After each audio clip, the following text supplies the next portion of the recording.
नमस्कार, मैं दीपमाला। आज हम आपको बताते हैं मिट्टी के बर्तन में खाना बनाने से होते हैं ये फायदे। सर्दियों में भी डॉक्टर से मिलेगा छुटकारा।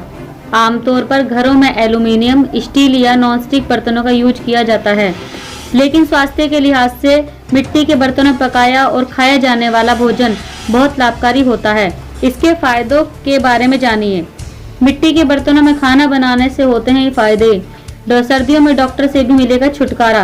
एक समय था जब घरों में लोग भोजन पकाने और परोसने के लिए मिट्टी के बर्तन इस्तेमाल किया करते थे, लेकिन आगे चलकर यह परंपरा बस दही की हांडी और मटकों तक सीमित रह गई। लेकिन अब ये ट्रेंड फिर से दिखाई दे रहा है। लोगों का रुझान मिट्टी के बर्तनों की ओर बढ़ रहा है। ऐसा करना स्वास्थ्य के लिहाज से भी फायदेमंद होता है। मिट्टी के कई गुण पाए जाते हैं। अधिकांश धातुएं मिट्टी में ही पाई जाती हैं। जब हम मिट्टी के बर्तनों में खाना खाते हैं तो अनेक पोषक तत्व जैसे जिंक, मैग्नीशियम, आयरन हमारे शरीर में आते हैं। 2 प्रकार के बर्तन हॉट हैं। इस समय मिट्टी के बर्तनों में 2 तरह से बन रहे हैं। पहला तो परंपरागत चाक पर जैसा कुम्हार बनाते हैं। दूसरा मिट्टी के बर्तन अब फैक्ट्री में डाई से यानी खांचे के द्वारा भी बनाए जा रहे हैं। दोनों तरह के मिट्टी के बर्तन मजबूत होते हैं, लेकिन जो हाथ से बने होते हैं वे ज़्यादा मजबूत होते हैं, क्योंकि उन्हें ज़्यादा अच्छे तरीके से भट्टी में पकाया जाता है। कुम्हार एक एक बर्तन पर खास ध्यान देते हैं। सफाई है आसान। अक्सर लोगों को मिट्टी के बर्तन कैसे धोने हैं इस बात को लेकर भी भ्रम रहता है। कई लोग जानकारी के अभाव में इन्हें खरीदते ही नहीं। मिट्टी के बर्तनों को धोना बहुत ही आसान है। इसके लिए आपको कोई केमिकल युक्त साबुन, पाउडर या लिक्विड का इस्तेमाल नहीं करना।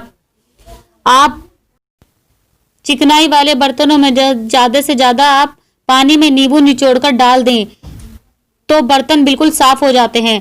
अगर रगड़कर साफ करना चाहते हैं तो नारियल के बाहरी छाल यानी नारियल के जूट से बर्तन साफ कर लें।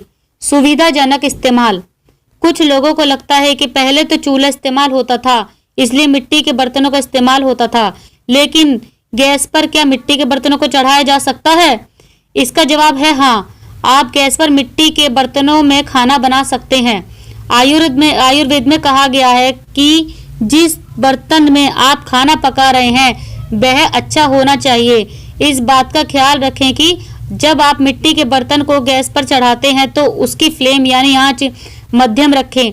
तेज आंच पर खाना ना बनाएं। वैसे भी कोई भी बर्तन हो तेज आंच पर खाना नहीं बनाना चाहिए, क्योंकि इससे भोजन की पौष्टिकता नष्ट हो जाती है। हालांकि मिट्टी के बर्तन में खाना बनाने में सामान्य बर्तनों की अपेक्षा थोड़ा सा ज़्यादा समय लगता है, लेकिन सेहत के लिए सबसे बढ़िया मिट्टी के बर्तन ही होते हैं। कई तरह के फायदे। अपच और गैस की समस्या दूर होती है। पौष्टिकता के साथ भोजन बढ़ता है। कब्ज की समस्या से मिलती है निजात। भोजन में मौजूद पोषक तत्व नष्ट नहीं होते हैं। भोजन का पीएच वैल्यू मेंटेन रहता है।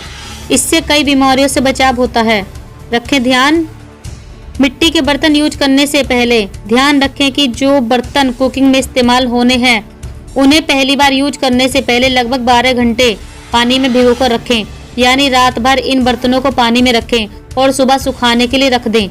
जब सूख जाएं तब इस्तेमाल करें। बड़े बर्तनों को बस पहली बार ही 12 घंटों के लिए भिगोना है और छोटे बर्तनों को जैसे गिलास, कटोरी, दही जमाने की हांडी, चम्मच, कप आदि को 6 घंटे भिगोना काफ़ी है। इसके बाद मध्यम आंच पर रखें और इसमें पके पौष्टिक भोजन का आनंद लें। तो देखा आपने माटी के बर्तन में खाना बनाने के कितने लाभ हैं। तो इस प्रकार गृहिणी भोजन को मिट्टी से बने बर्तन में खाना बनाती है तो आपको खाना स्वादिष्ट भी मिलेगा और हर प्रकार की बीमारी से छुटकारा भी मिलता है। और मिट्टी में मौजूद सभी विटामिन, आयरन, कैल्शियम भी खाने में मिलकर आपको पोषकता प्रदान करता है। इसके साथ मैं दीपमाला आपसे विदा लेती हूँ। देखते रहिए युवा जनसेवक न्यूज़।